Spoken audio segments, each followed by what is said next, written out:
আসসালামু আলাইকুম। কুকিং হাউজের আজকের আয়োজনে আপনাদের সবাইকে স্বাগত জানিয়ে শুরু করছি আমার আজকের রেসিপি। আজ আমি আপনাদের সাথে শেয়ার করব আম ডাল রেসিপি। চলুন শুরু করি রান্নার মূল প্রক্রিয়া। এখানে 1 কাপ ডাল পানি দিয়ে 10 মিনিট সময় ভিজিয়ে রাখছি। 10 মিনিট পর ডাল ধুয়ে পানি ঝরিয়ে একটা প্রেসার কুকারে নিয়ে দিয়ে দিচ্ছি 1 কাপ ডালের জন্য 2 কাপ পরিমাণ নর্মাল তাপমাত্রার পানি। দিয়ে দিচ্ছি 2টা কাঁচামরিচ, 3 কোয়া রসুন, 2টা মাঝারি সাইজের পেঁয়াজ কুচি, লবণ স্বাদমতো, হলুদ গুঁড়া 1 চা চামচ, তেল 2 টেবিল চামচ। তেল দেওয়ার কারণে প্রেসার কুকারে হুইসেল দেওয়ার সময় ডাল ঢাকনার বাহিরে বের হয়ে আসবে না।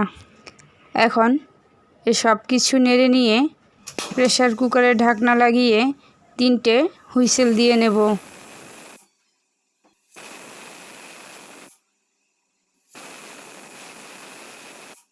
এর মাঝেই ডাল পুরোপুরি সেদ্ধ হয়ে গিয়েছে।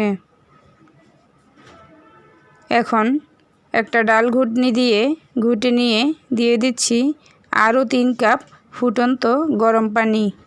পানিটা অবশ্যই গরম পানি ব্যবহার করতে হবে। এখন ডালে লম্বা শেপে কেটে নেওয়া আমের ফালি দিয়ে আরও একবার ডালে বলক তুলে নিয়ে চুলা অফ করে দিচ্ছি। এখন প্রেসার কুকারে ঢাকনা লাগিয়ে এভাবে রেখে দেব 4-5 মিনিট সময়। এর মাঝেই আম পুরোপুরি সেদ্ধ হয়ে যাবে।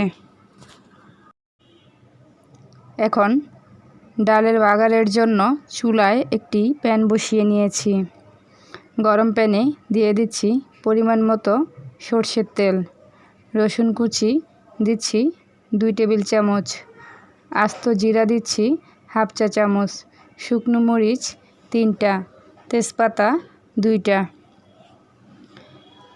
এখন এসব কিছু ভেজে বাদামি হয়ে এলে ডালে ঢেলে দিতে হবে। আর এর সাথেই এটা পরিবেশনের জন্য সম্পূর্ণ প্রস্তুত হয়ে গেল।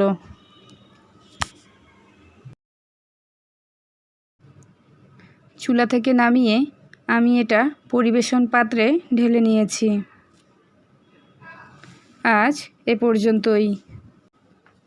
ভিডিওটি ভালো লাগলে লাইক দিয়ে সাবস্ক্রাইব করে পাশে থাকার অনুরোধ রইল। আজ এ পর্যন্তই। সবাই ভালো থাকবেন। আল্লাহ হাফেজ।